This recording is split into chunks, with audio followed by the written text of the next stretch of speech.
Today we're joined by Anthony Moorhouse, the co-founder at EarthTech. Hey, Ant, I really appreciate you taking the time, mate. We've actually known each other for well over 10 years now, through your journey with Dynamiq all the way through to Boulder and what you're doing now on the beautiful Sunshine Coast in Queensland. Would love you to give the audience a quick introduction of yourself before we get into a couple of questions. Sure, yeah. So I guess I'm into my third career now. So the first decade or so was in the Australian military. I guess the focus of that was as a Special Forces Counter-Terrorism commander. And then where you and I met, Marty, I founded a company called Dynamiq, which was at its zenith doing about 12,000 emergency response cases a year. So we were doing medical evacuations and responding to clients with terrorism and natural disasters all over the world. And then spent 4 years in Boulder, Colorado, doing some tech investment and mentoring, and had a couple of startups over there, one of which is still going, and now back in Australia, in Queensland, growing EarthTech, which is all focused on engaging with and helping young entrepreneurs to create a scaled up social enterprise that's focused on doing good for either humanity or the planet, lining up towards the United Nations global goals.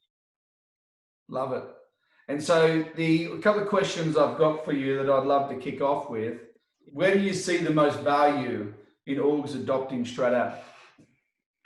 Well, I guess when I first heard about stratapp, and when I started to really get engaged with it was around this notion of bringing strategy to life and making it a tangible day-to-day part of doing business across the whole organization. So, going back to my days at Dynamiq, I started it on my kitchen table. It relatively quickly grew to 20 staff, and then 50, and then 100, and then a bit over 150 staff. And we got to a point at about 20 staff where it was really hard to just bring the team together when there was a change in the business and to kind of create strategy on the fly. And we'd go away and we'd do a strategy workshop or an off-site for a couple of days, and we'd sit around the campfire singing Kumbaya and come up with a perfect strategy, big high fives, and then we'd get back to work.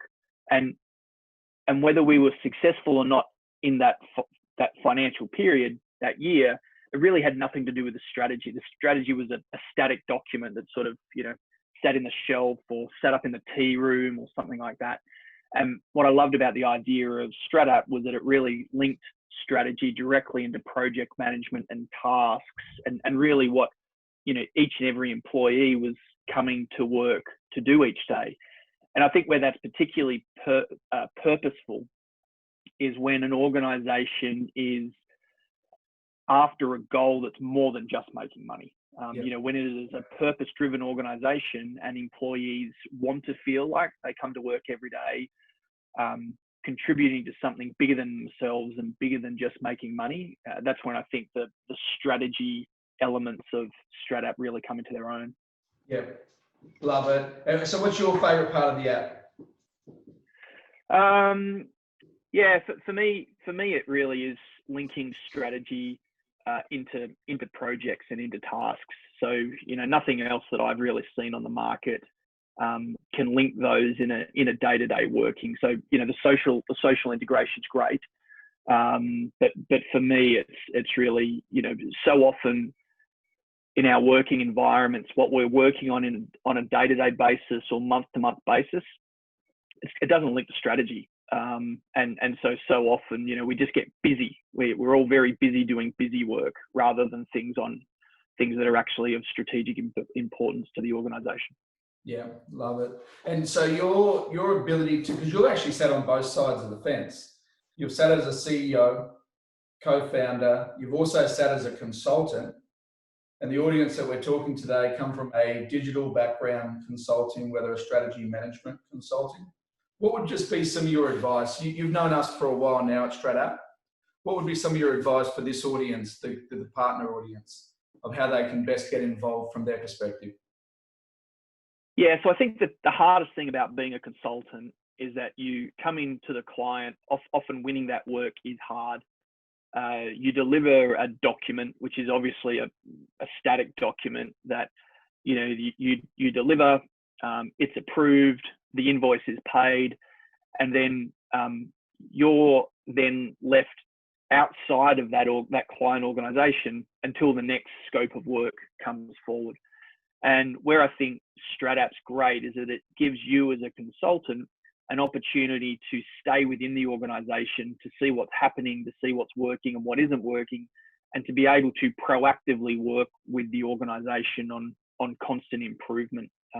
So I think the deliverable, when delivered through stratapp, becomes a far more dynamic experience for the client.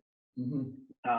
And really that's what clients want. You know, they're not really after a document that just, you know, sits on the shelf. They're after something that actually stays with the organization for the long term. And really that's what consultants want as well. They want to build long-term relationships with clients.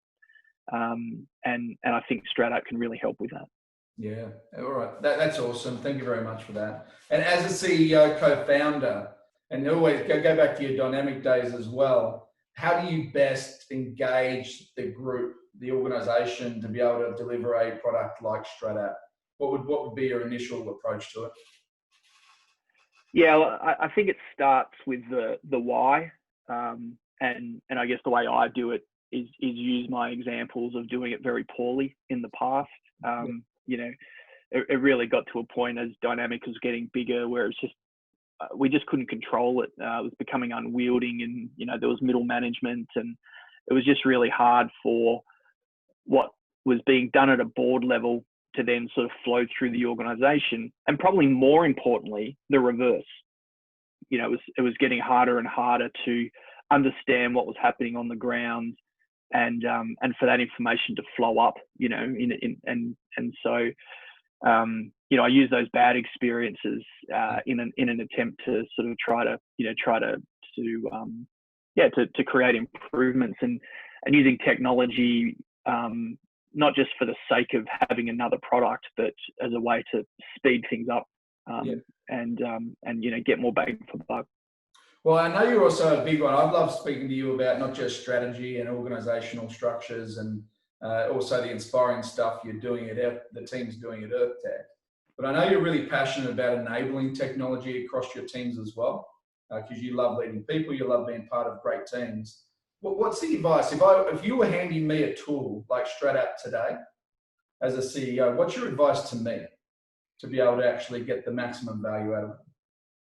Yeah, well, I think we've gone through some phases with technology. You know, firstly, technology wasn't well accepted in business, and then technology was sold into organizations like a panacea, where the tech is the solution.